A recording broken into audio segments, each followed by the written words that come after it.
ক্লাসের হচ্ছে যে কিছু ব্যাপারে চলে যাই, যে এনটিআরসি এবং হচ্ছে যে প্রাইমারি গণিতের কিছু প্রশ্ন, অল্প কিছু প্রশ্ন সমাধান আমরা করব, যে প্রশ্ন সমাধানগুলোতে মূলত আমাদের সময় লেগে যায়, পরীক্ষায় আমাদের হচ্ছে যে প্রবলেমগুলো সলভ করতে একটু সময় লেগে যায়, এগুলা কিভাবে করতে পারি। আপনারা জানেন যে হচ্ছে এই ধরনের একটা প্রশ্ন খুবই আসে পরীক্ষায়, যে একটা সংখ্যা 560 থেকে যত বড়, একটা সংখ্যা 560 থেকে যত বড়, 800 থেকে তত ছোট, একটা সংখ্যা 560 থেকে যত বড়, 800 থেকে তত ছোট, এই সংখ্যাটি কত? আপনারা একটু সবাই উত্তর করে ফেলেন। একটা সংখ্যা 560 থেকে হচ্ছে যে যত বড়, হ্যাঁ হ্যাঁ ফুডের জন্য না, ফুডের জন্য হচ্ছে যে আমাদের ডিসকাশন হচ্ছে, তো ফুডের কি কোর্স আসবে কোনো? ফুডের জন্য কি কোনো কোর্স আসবে আমাদের? ফুডের যে একটা বড় সার্কুলার হয়েছে, প্ল্যানিং চলতেছে। হ্যাঁ আমরা ইনশাআল্লাহ হচ্ছে যে ফুডের জন্য একটা আসবে। একটু অ্যান্সার করে ফেলেন যে একটা সংখ্যা 560 থেকে যত বড়, 800 থেকে তত ছোট। এটা প্রাথমিক শিক্ষক সহকারী শিক্ষক নিয়োগ পরীক্ষা 2024 গ্রুপ 3 তে একটা প্রশ্ন আসছিল। এই ধরনের প্রশ্ন পরীক্ষায় প্রচুর আসে, এই প্রশ্নটা পরীক্ষায় প্রচুর আসে। তো এটা যদি আমরা কনভেনশনাল ওয়েতে হচ্ছে যে সলভ করতে চাই, তাহলে কি করতে হবে? একটা সংখ্যা 560 থেকে যত বড়, তাইলে ধরে নিলাম সংখ্যা একটা এক্স, এই সংখ্যাটা হচ্ছে 560 থেকে যত বড়, 800 থেকে, বাংলায় করি আমি, এক্স 560 থেকে যত বড়, 800 থেকে হচ্ছে তত ছোট। প্রশ্নটা বলছে যে একটা সংখ্যা 560 থেকে যত বড়, 800 থেকে তত ছোট, তাহলে সংখ্যাটা 560 থেকে বড়, মানে সংখ্যাটা থেকে 560 যত, 800 থেকে ওই সংখ্যাটা বাদ দিলে তত হয়। তাহলে সেখান থেকে আমরা কি করতে পারতেছি? আমরা হচ্ছে এক্স কে পাশে নিয়ে আসতেছি, 2x সমান হচ্ছে 800 যোগ 560। তাহলে এখান থেকে আমরা হচ্ছে x বের করে ফেলতে পারতেছি। x হচ্ছে 1360 ডিভাইডেড বাই হচ্ছে 2, এটা হচ্ছে 30 আর কত হচ্ছে বলেন, ক্যালকুলেশন করেন। 1360 কে 136 কে হচ্ছে যে, তাহলে হচ্ছে কত, 65 68 680। তাহলে এটা কত উত্তর হচ্ছে বলেন তো, ক্যালকুলেশন করেন। তাহলে এটা হচ্ছে আমাদের 680। তাহলে এই ক্ষেত্রে আমরা হচ্ছে সলভ করে ফেললাম 680। হ্যাঁ 680 অনেকেই অ্যান্সার করে ফেলছেন গ। তো এই ধরনের প্রবলেমের ক্ষেত্রে একটা জিনিস খেয়াল করেন, যে এখানে আপনি একটা সংখ্যা 560 থেকে হচ্ছে যে এবং 800 থেকে, তাহলে এই দুইটা থেকে যত তত, এটাকে আমরা বলি যত তত।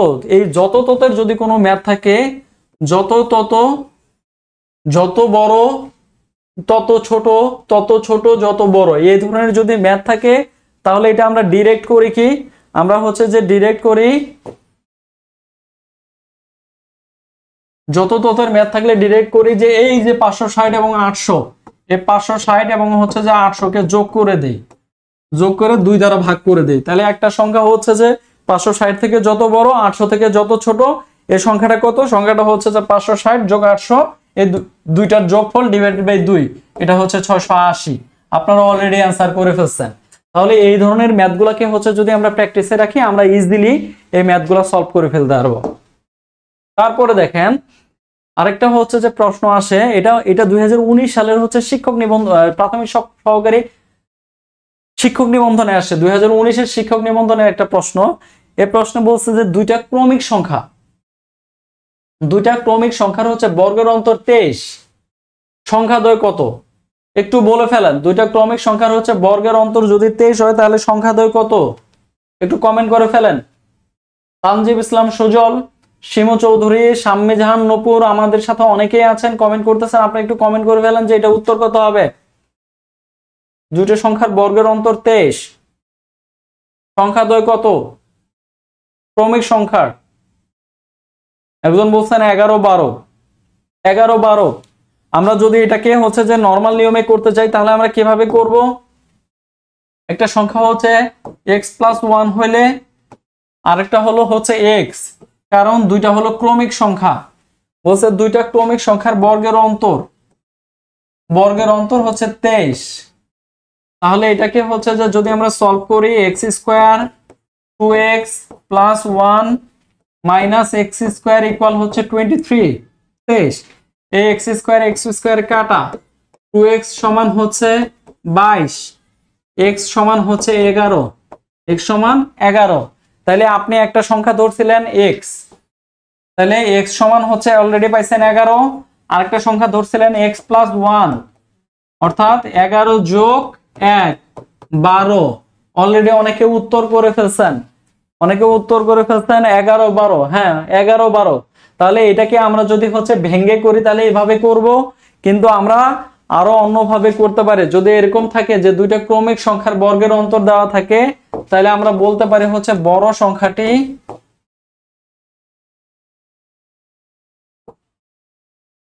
বর্গের অন্তর যোগ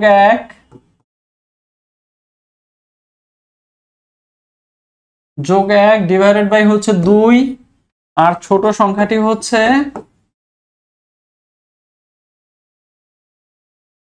বর্গের অন্তর -1 ডিভাইডেড বাই 2। তাহলে বর্গের অন্তর এখানে কত পাইছেন? এখানে বর্গের অন্তর পাইছেন হচ্ছে 23।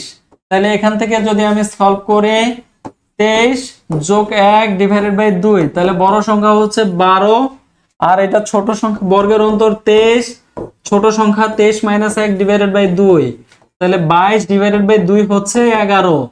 তাহলে আমরা এভাবে সরাসরি করে ফেলতে পারি কিভাবে? যদি দুইটা ক্রমিক সংখ্যার বর্গের অন্তর 23 থাকে তাহলে বড় সংখ্যাটা হচ্ছে বর্গের অন্তর যোগ 1 ডিভাইডেড বাই 2, ছোট সংখ্যাটা হচ্ছে বর্গের অন্তর -1 ডিভাইডেড বাই 2। তাহলে এই যে বর্গের অন্তর দিয়ে সরাসরি কিন্তু আমরা হচ্ছে করে ফেলতে পারি, তাহলে আর আমাদের বড় করতে হচ্ছে না। তাহলে আপনি মুখে মুখে করে ফেলতে পারতেছেন। বর্গের অন্তর 23 যোগ 1 24 ডিভাইডেড বাই 2 হচ্ছে 12, আবার হচ্ছে বর্গের অন্তর 23 - 1 ডিভাইডেড বাই 2 11। তাহলে একটা হচ্ছে 11, একটা হচ্ছে 12, তাহলে 11 12। তাহলে আমরা হচ্ছে অনেকেই অ্যান্সার করে ফেলছেন। হ্যাঁ থ্যাংক ইউ হচ্ছে যে সুজল অ্যান্সার করেছেন, শাম্মী জাহান্নপুর, শিমু চৌধুরী অ্যান্সার করে ফেলছেন। Thank you. আপনারা একটু শেয়ার করে দিবেন ক্লাসটা শেয়ার করে দিবেন। আপনাদেরও হচ্ছে যে টাইম লাইনে থাকবে, প্লাস অনেকেই হচ্ছে ক্লাসটাতে লাইভে দেখতে পারবে। অনেকে এখন ফ্রি টাইম অলস সময় পার করতেছে, তারাও একটু ক্লাসটা দেখলো, সবাই উপকৃত হইলাম আমরা। এরপরে বলছে যে করিম সাহেবের একটা ম্যাথ আসছে 2024-এর প্রাইমারি শিক্ষক নিয়োগে। বলছে করিম সাহেব মাসিক বেতন থেকে প্রভিডেন্ট ফান্ডের জন্য শতকরা 10 ভাগ কর্তনের পরে তিনি 2700 টাকা পান। তার মাসিক বেতন কত? তাইলে হচ্ছে যে শতকরা 10 ভাগ কর্তনের পরে, এখন এটা কিভাবে করব বলেন? করে ফেলেন অনেকে। তাহলে 10%, শতকরা 10 ভাগ, এই যে 10 ভাগ কর্তন করছে, তাহলে হচ্ছে শতকরা 10 ভাগ কর্তনের পর পান।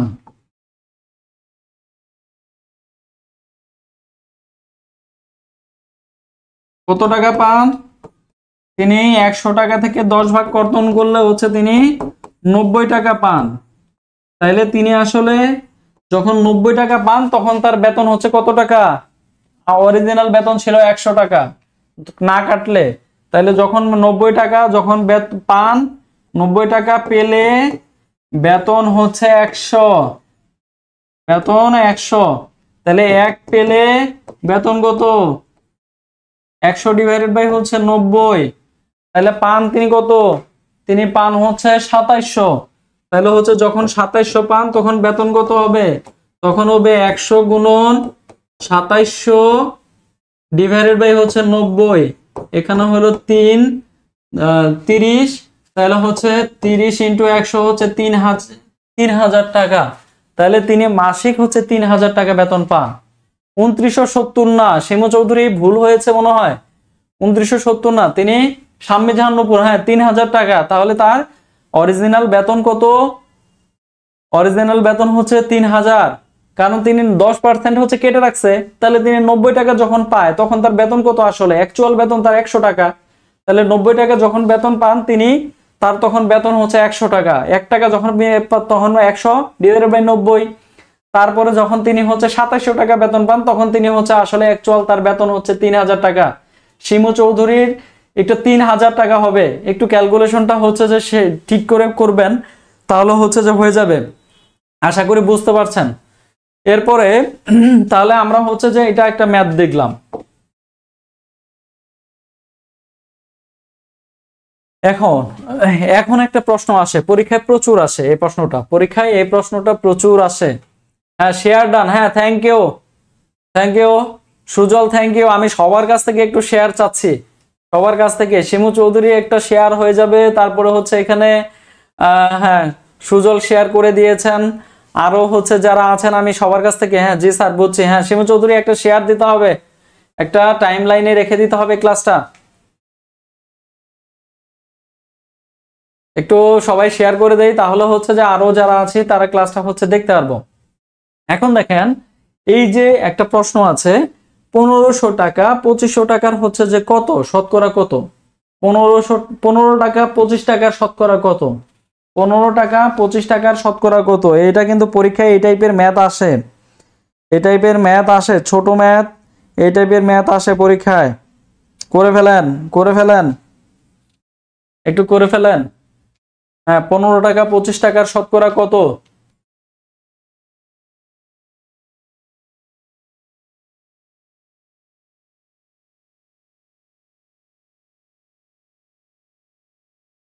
একজন 60%। হ্যাঁ, সাম্মী জাহান নূপুর অ্যান্সার করে ফেলছেন অলরেডি 60%।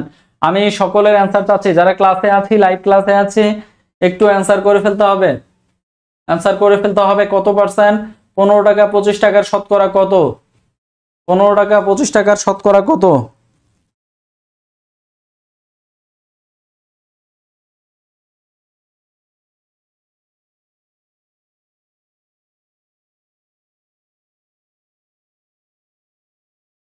হুম, হ্যাঁ। তাহলে হচ্ছে যে এই ক্ষেত্রে আমরা দেখি, তাহলে 15 টাকা 25 টাকা, 25 টাকার শতকরা কত? তাহলে 15, এই 15 টাকা 25 টাকা, তাহলে যার অংশ সে নিচে থাকবে। তাহলে 25 টাকার যেহেতু অংশ, 15 টাকা কত শতকরা? তাহলে 100%। তাহলে যদি আমরা হচ্ছে কাটাকাটি করি তাহলে হচ্ছে 60%। হ্যাঁ, অলরেডি হচ্ছে একজন উত্তর করেছেন 60%, শিমু চৌধুরী 60%, থ্যাংক ইউ। তাহলে হচ্ছে যে আমরা ইজিলি করে ফেলতে পারবো। কি করব? যার অংশ 25 টাকার যেহেতু অংশ বলছে 15 টাকা, তাহলে যার অংশ সে নিচে থাকবে, 15 উপরে থাকবে, ইন্টু 100। তাহলে এখান থেকে আমরা পেয়ে গেলাম হচ্ছে 60%। এরপরে আমরা দেখি 60%। হ্যাঁ, এরপরে দেখি 4 অঙ্কের বৃহত্তম সংখ্যা। 4 অঙ্কের বৃহত্তম সংখ্যা কত বলেন? 4 অঙ্কের বৃহত্তম সংখ্যা হচ্ছে 9999। 4 অঙ্কের বৃহত্তম সংখ্যা হচ্ছে 9999। 3 অঙ্কের ক্ষুদ্রতম সংখ্যা কত? 3 অঙ্কের ক্ষুদ্রতম সংখ্যা হচ্ছে 100। তাহলে হচ্ছে যে 9999 থেকে যদি 100 বাদ দেই 9899। তাহলে এটা উত্তর কত হয়ে যাবে? 9899। 9899 অ্যান্সার করে ফেলেন। অ্যান্সার 9899 হচ্ছে খ। তাহলে 4 অঙ্কের বৃহত্তম সংখ্যা থেকে, না লাইভ ডিলেট হবে না, লাইভ ডিলেট হবে না, শেয়ার করে রাখেন। তাহলে হচ্ছে যে 4 অঙ্কের বৃহত্তম সংখ্যা থেকে আমরা 3 অঙ্কের ক্ষুদ্রতম সংখ্যা বাদ দিলে 9899। ইয়েস, ইয়েস, আপনারা হচ্ছে অনেকেই অ্যান্সার করে ফেলছেন। এরপরে হচ্ছে যে বলছে যে ভাজক, ভাজকের যে একটা ম্যাথ আসছে, ভাজকের ম্যাথ হচ্ছে ভাজক 78। হ্যাঁ, বলছে যে হচ্ছে ভাজক 78, ভাগফল হচ্ছে 25, ভাগশেষ ভাজকের 1/3। তাহলে আগে আমাদের ম্যাটেরিয়ালস জোগাড় করতে হবে। ম্যাটেরিয়ালস হচ্ছে ভাজক, তাহলে ভাজক হচ্ছে আমাদের কত দেওয়া আছে? 78। ভাগফল কত দেওয়া আছে? ভাগফল হচ্ছে 25, ভাগফল 25। তারপর আমাদের ভাগশেষ দেওয়া আছে, ভাগশেষ দেওয়া আছে কত? ভাগশেষ দেওয়া আছে ভাজকের 1/3। তাহলে ভাজক হচ্ছে 78, তাহলে 78 এর 1/3, 1/3 কত হয়? 78 এর 1/3 কত হয়? 78-এর 1/3 হচ্ছে 26, তাহলে হচ্ছে 26। তাহলে আমরা তিনটা ম্যাটেরিয়ালস পেয়ে গেলাম, ভাজক, ভাগফল, ভাগশেষ পেয়ে গেলাম। এবার বলছে ভাজ্য কত। তো আমরা কি জানি, আমরা জানি যে হচ্ছে ভাজ্য সমান হচ্ছে ভাজক ইন্টু ভাগফল, ভাজ্য সমান ভাজক ইন্টু ভাগফল যোগ ভাগশেষ। তাইলে হচ্ছে যে আমাদের এখানে ভাজক পেয়ে গেছি আমরা 78, তাহলে 78 গুণন ভাগফল পেয়ে গেছি আমরা হচ্ছে কত, ভাগফল 25, তাহলে 78 গুণন 25 যোগ ভাগশেষ পেয়ে গেছি আমরা 26, তাহলে 78 গুণন 25 যোগ 26, এটাই হলো আমাদের উত্তর। তাহলে আমরা হচ্ছে যে পেয়ে গেছি কত বলেন, না 9999 হবে না, 9999 হচ্ছে 4 অঙ্কের বৃহত্তম সংখ্যা। সে 4 অঙ্কের বৃহত্তম সংখ্যা থেকে হ্যাঁ 1 দিয়ে ডাবল শূন্য, তাহলে হচ্ছে যে হ্যাঁ 1976। তাহলে উত্তর কত হচ্ছে, তাহলে আমরা ভাজক পাইলাম, ভাগফল ভাগশেষ পাইলাম। আমরা ভাজ্য সমান জানি, ভাজককে ভাগফল দিয়ে গুণ করব, এর সাথে ভাগশেষ যোগ করে দিব, তাহলে আমরা উত্তর পেয়ে গেলাম ভাজ্য সমান হচ্ছে 1976 পেয়ে গেছি। খ, হ্যাঁ আগেরটাতে খ ছিল। এরপরে বলছে দুটি সংখ্যার লসাগু এত গসাগু এত, একটি সংখ্যা যদি 48 হয় অপরটি কত। দুটি সংখ্যার লসাগু গসাগু, তাইলে আমরা একটা সূত্র জানি যে দুটি সংখ্যার গুণফলের একটা আমরা সূত্র জানি যে দুটি সংখ্যার গুণফল সমান হচ্ছে সংখ্যা দুটি লসাগু গুণন গসাগু। তাহলে লসাগু এবং গসাগুর গুণফল, তাহলে এখানে দেখেন দুইটা সংখ্যার গুণফল, তাহলে একটা সংখ্যা 48 দেওয়া আছে, তাহলে একটা সংখ্যা ধরে নিলাম দেওয়া আছে কত 48, এর সাথে আরেকটা সংখ্যা ধরে নিলাম ক, তাহলে দুইটা সংখ্যার গুণফল। লসাগু দেওয়া আছে কত 144, গসাগু কত দেওয়া আছে 12, তাহলে এখান থেকে কি আমরা বের করে ফেলতে পারবো না, 144 গুণন 12 ডিভাইডেড বাই হচ্ছে 48, কাটাকাটি করলে 4 144 কে হচ্ছে 4 দ্বারা ভাগ করেন, 144 কে 4 দ্বারা ভাগ করলে কত হয়, 144 কে 4 দ্বারা ভাগ করলে উত্তর কত হয়, উত্তর হচ্ছে 36। তাহলে আমরা হচ্ছে উত্তর পেয়ে গেছি 36। তাহলে এই ধরনের ম্যাথ যদি আসে তাহলে আমরা কোনটা দিয়ে করব, দুটি সংখ্যার গুণফল সমান লসাগু গুণন গসাগু, এই সূত্র ব্যবহার করে করব। হ্যাঁ 36। খ, থ্যাংক ইউ, আপনারা অনেক সুন্দর করে হচ্ছে যে অ্যান্সার করতেছেন, এবার একটা প্রশ্ন আসছে, বলছে যে এই যে নিচের কোন ভগ্নাংশটি সবচেয়ে ছোট, একটু করে ফেলতে হবে। কোন ভগ্নাংশটি ছোট পরীক্ষা আসে, এই ধরনের ম্যাথ পরীক্ষায় আসে। নিচের কোন ভগ্নাংশটি ছোট,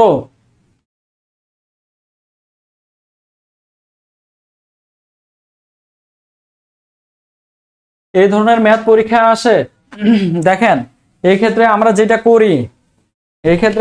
করি, আমরা কি করব, এই যে অপশনগুলোকে নিব, অপশনগুলোকে নিয়ে হচ্ছে যে করব, বিচার বিবেচনা করব। যেমন 1/3, 1/3, এই 1/3 এর সাথে আমি 3/7 পাশাপাশি লিখবো, অর্থাৎ এই অপশনটাকে এই অপশনটার সাথে তুলনা করব।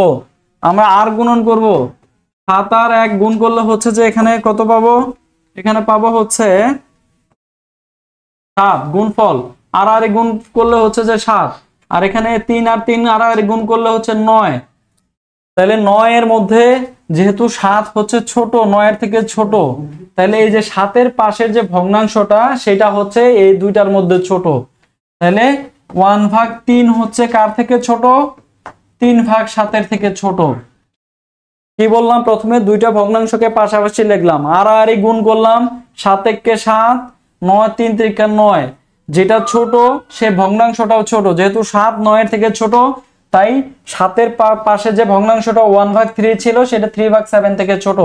তাহলে এই দুইটার মধ্যে কম্পারিজন করে আমি পেয়ে গেছি কে ছোট, 1/3 ছোট। তাহলে সেই 1/3 এটা হলো বড় হয়ে গেছে, তাহলে সেই 1/3 কে আবার এর সাথে তুলনা করব। তাহলে 1/3 এর সাথে তুলনা করব 2/5, আড়াআড়ি গুণ করব 5 একে 5 আর 3 দুগুণা 6। তাহলে যেহেতু এই অংশটা ছোট, তাহলে 6/5 যেহেতু ছোট, তাহলে হচ্ছে 1/3 ছোট, তাহলে এটা হচ্ছে বাদ পড়ে গেল। তাহলে সেই 1/3 এর সাথে আবার 4/9 গুণ করব, আড়াআড়ি 9 কে 9, 3 4 12।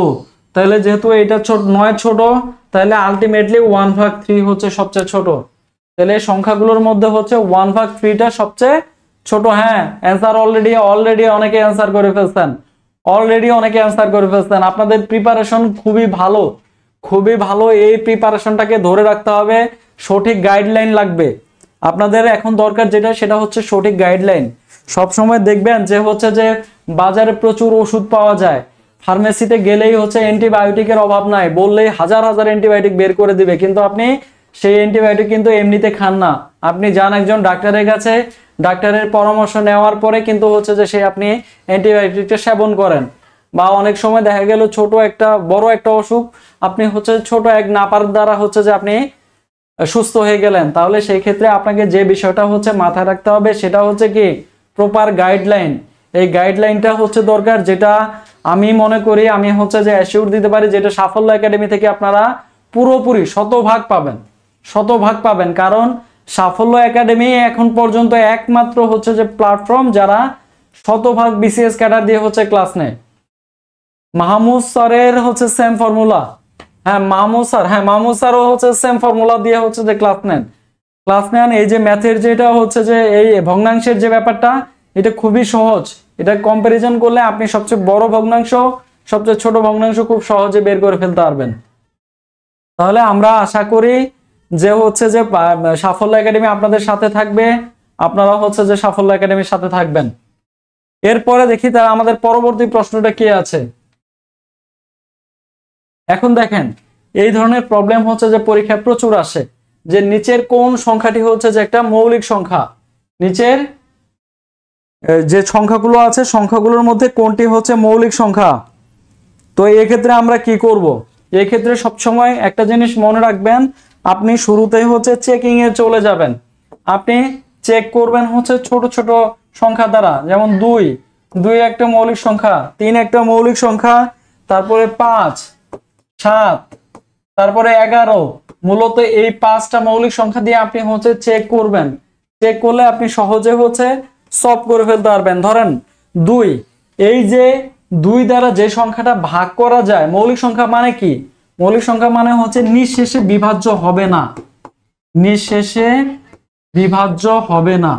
তাইলে মানে আমি পুরোপুরি ভাগ করতে পারবো না, কারে দ্বারা? ওই সংখ্যা এবং 1 ছাড়া অন্য কোনো সংখ্যা দ্বারা নিঃশেষে বিভাজ্য হবে না। তাহলে আমি 2 দিয়ে যদি চিন্তা করতে চাই যে কোন সংখ্যাটা 2 দিয়ে ভাগ করা যায়, তাহলে 2 দিয়ে ভাগ করতে গেলে অবশ্যই এই সংখ্যাগুলোর শেষ সংখ্যাটা কি হইতে হবে, অর্থাৎ 2 দিয়ে বিভাজ্য কিনা এটা চেক করার জন্য সংখ্যাটাকে 2 দিয়ে বিভাজ্য হইতে গেলে অবশ্যই জোড় সংখ্যা হইতে হবে। 2 দিয়ে নিঃশেষে বিভাজ্য হইতে গেলে জোড় সংখ্যা হইতে হবে।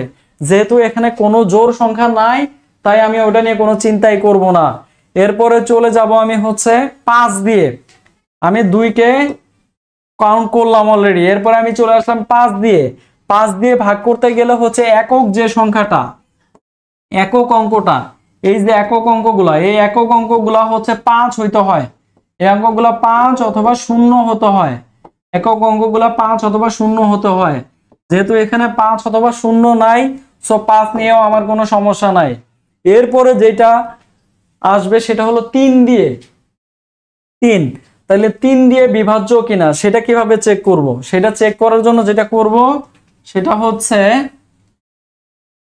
এই যে সংখ্যাগুলো যে আছে, সেই সংখ্যাগুলোর হচ্ছে যে যোগফল লাগবে। যেমন ধরেন এই যে 123 এর 3টা সংখ্যা আছে, 1 2 3।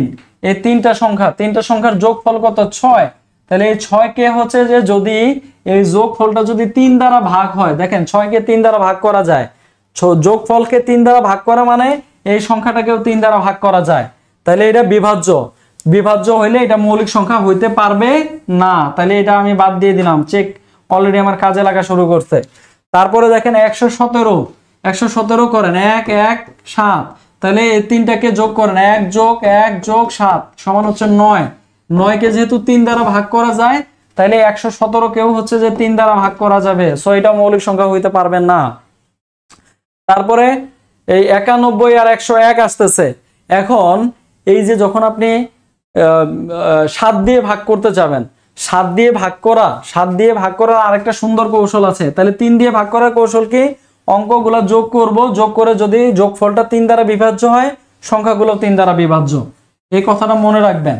এরপরে চলে আসি আমরা 7 দিয়ে চেক করার ক্ষেত্রে। 7 দিয়ে চেক করার ক্ষেত্রে যেটা করতে হয় সেটা হচ্ছে ধরেন 91, এই 91 এর হচ্ছে যে একক অঙ্কটা আছে, একক অঙ্কটাকে 2 দ্বারা গুণ করতে হয়।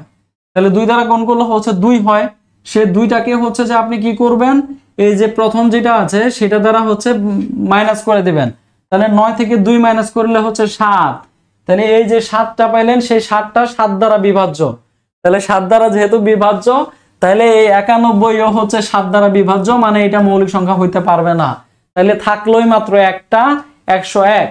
তাহলে উত্তর কত হবে? 101। অনেকেই হচ্ছে যে করছেন, অনেকেই উত্তর করে ফেলছেন 4 8টায় জামাত। হ্যাঁ, আমরা খুব দ্রুত শেষ করে ফেলবো, তাহলে দেখেন এই ধরনের মৌলিক সংখ্যা চেক করার জন্য কিন্তু আমাদের একটু চেক ইন ব্যালেন্স করলেই হচ্ছে যে আমরা উত্তর পেয়ে যাচ্ছি। এরপরে বলছে যে কফির দাম, এটা আপনারা হচ্ছে যে জানেন, কফির দাম হচ্ছে যে বেড়ে গেলে কিভাবে কফি খাওয়া কমাবেন, এটা হচ্ছে যে আপনারা অলরেডি জানেন। এরপরে চলে আসি আমরা যেমন একটা ম্যাথ আছে যে 80 এর মানে হচ্ছে গুণ, এর মানে আসলে মূলত গুণ। তাহলে 80 গুণন 75% মানে 75/100 গুণন আবার এর মানে গুণ 25/100। তাহলে কাটাকাটি করেন কি হয়, এটা হচ্ছে 3, এখানে হলো 4, এখানে হলো হচ্ছে 4। তাহলে 4 বিসং 80, 4 5 20, তাহলে 3 5 হচ্ছে 15। তাহলে উত্তর হচ্ছে 15, উত্তর 15। ক্লাস কেমন লাগলো? এবার একটু কমেন্টস নেই আপনাদের। 2 মিনিট একটু কমেন্টস দেন, ক্লাস কেমন লাগছে? আমাদের কিন্তু হচ্ছে প্রাইমারি এবং এনটিআরসি এর হচ্ছে যে একটা কোর্স চলমান আছে এবং ভর্তিও চলমান আছে। তো এটা আমাদের হচ্ছে ওই এখন উপলক্ষে, রমজান উপলক্ষে একটা বড় ডিসকাউন্ট চলতেছে। 1800 টাকায় ভর্তি, অনলি 1800 টাকায় ফুল কোর্স। সেটা হ্যাঁ আরো কমছে, সেটা 1650 টাকা এখন। তাহলে 1650 টাকায় কিন্তু হচ্ছে পুরো কোর্স পাচ্ছেন। তো আশা করি হচ্ছে ক্লাস আজকে ভালো লাগছে এবং শুরুতে যে আলোচনাগুলো হচ্ছে যে করা হয়েছে, সেই আলোচনাগুলো হচ্ছে যে আপনারা কাজে লাগাবেন। আপনাদের হচ্ছে যে সাফল্য কামনা করে হচ্ছে যে শেষ করছি। আসসালামু আলাইকুম।